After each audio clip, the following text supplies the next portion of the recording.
Call of Duty 2 is the second in the current line of Infinity Ward and Activision's Call of Duty series. The original Call of Duty was a tremendous success and won over 40 Game of the Year awards, so the developers knew they had a challenge on their hands. They managed to surpass the original, but only just. Now don't get me wrong, this is a superb game. There are just a few places for improvement that could be worked on, but generally the good overbalances the bad. Call of Duty 2 works off an entirely new engine on all fronts. Graphically, gameplay-wise, and all other elements have definitely had a rehash, and it really shows. Dropping the original Quake engine that was used in Call of Duty 1, the developers really had a chance to run wild, and it shows. The graphics in Call of Duty 2 are spectacular. This game really knows how to work your PC to the limit, although the game is also released on Xbox 360. A new dense particle system really brings even the most simplest effects such as the new smoke grenades just that little bit more sparkle. Modelling of the weapons is satisfying and very nice to look at. Even other NPCs are modelled to an individual extent, and each soldier looks as detailed to the last.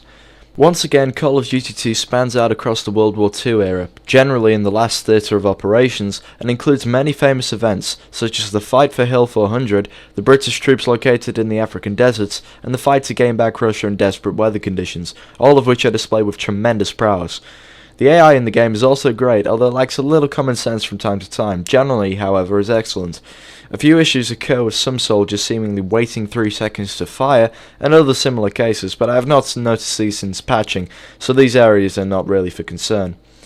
If you get tired of single player, then an excellent multiplayer component is also included as well, with the general modes of deathmatch and capture the flag, yet also includes some new modes such as search and destroy and headquarters. One issue with COD2 multiplayer is that connecting to a server even before loading takes an unusually long time, and the server browser can be fiddly and slow. For example, the default search setting for the browser is to scan a local area network, which is generally not necessary, and confused me at first. Another criticism of Call of Duty 2 is that it can be an unusual system hog at times, with a few dips in frame rate unless your computer is a super machine. If your PC only just hits minimum specifications, then the game doesn't tone down well for low machines, so be careful before you buy.